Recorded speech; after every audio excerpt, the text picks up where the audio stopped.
অনেকদিন পর after a long edges আমরা কলকাতা থেকে আসলে ফ্লাই করলাম। মিষ্টি জান্নাতের সময়টা কিন্তু একটু বেশি মিষ্টি যাচ্ছে।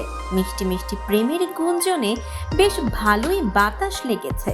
রোববার মধ্যরাতে মিষ্টি তার সোশ্যাল মিডিয়ায় 3টি ছবি পোস্ট করেছেন, যেখানে তাকে দেখা যায় ঢালিউড সুপারস্টার শাকিব খানের সঙ্গে একই ফ্লাইটে।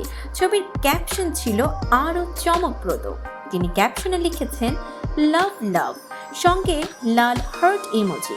আর এতেই হইচই পড়ে গেছে অনুরাগীদের মাঝে। কারো মতে সাকিবের জীবনে কি তবে নতুন একজন এন্ট্রি নিচ্ছেন? কেউ সরাসরি মিষ্টিকে আখ্যা দিচ্ছেন তৃতীয় সতীন হিসেবেও।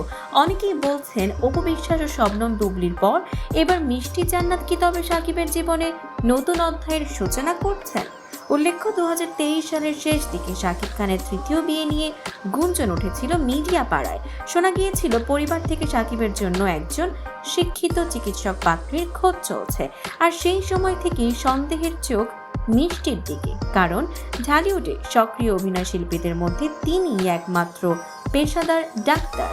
তবে এসব আলোচনায় কখনো সরাসরি কিছু বলেননি মিষ্টি। আগেও এক সাক্ষাৎকারে বলেছিলেন কিছু হলেও হতে পারে, সময়ই সব বলে দেবে। তার সেই কথার রহস্য যেন নতুন করে উস্কে দিল এই লাভ লাভ পোস্ট। অবশ্য কেউ কেউ মনে করছেন বিষয়টি নিছকই পেশাদার সম্পর্ক, হয়তো কোনো সিনেমার শুটিং বা বিদেশ সফরের অংশ হিসেবেই একসঙ্গে ফ্লাইটে উঠেছেন শাকিব মিষ্টি। তবে সম্পর্ক যাই হোক, মিষ্টির ক্যাপশন কিন্তু রহস্যময় গল্প বলেই দিচ্ছে।